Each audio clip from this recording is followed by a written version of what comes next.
Mga puso, pinakabahin sa Lacson Street sa Bacolod City, himuon nga one-way. Truck ban, palawigon man bilang kabahin. Sang bago nga traffic scheme sa syudad, agad masolbar ang problema sa trapiko.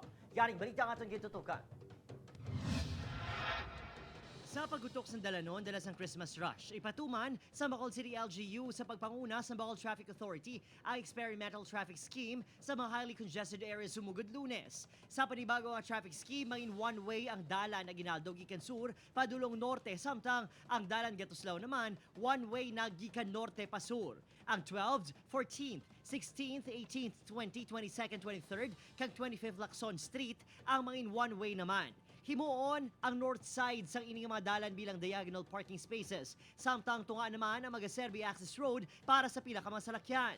Mangin one-way man ang 13th, 15th, 17th, 19th, 21st, kag 24th Street. Kagamiton ang tunga sang dalan padulong sur bilang diagonal parking spaces. Sunod kay Mayor Albi Benitez, bangod experimental ang bagong nga ruta, posible ini kanselahon anytime kung mapamatudan nga hindi ini epektibo.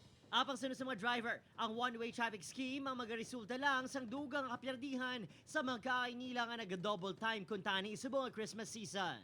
Ate, balda Naman, mag-one way ang Lacson, ayawa na may kuwan sa sayro. Pangita. Dilid ang amon dilid ang amon biyahe. Wag kami na ginansyahong guro apang para sa iban, insakto lang iningalihok bangod sa malawig nga tiyon, ginakaon sa traffic ang kita sa mga depampasero nga jeep. Apang ang ayo sa bitaw, tuman kasubol sa implementasyon sa Lunes kung sa din ginapaabot na ang pagpang-ticket gilayon sa mga mapasawan nga mahangpan ang bag-o nga ruta. No, butang takon traffic, perdido gid ka mo ya. Oo, kami sir, madilig na nga monura sir. Tapos, Gamay na nga moningkam, kaya nga sa isa kadlaw, katiyog kami na pulo katiyog, makatiyog lang kami na tapito, walo.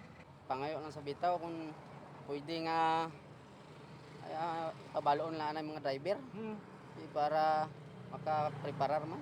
magluwas sa bagong traffic scheme, ginahanda naman sang bitaw ang pagklam sa masalakyan nga naga-illegal park. Opod, Kenil Casillo, Adrian Priatos, 1 Western Visayas.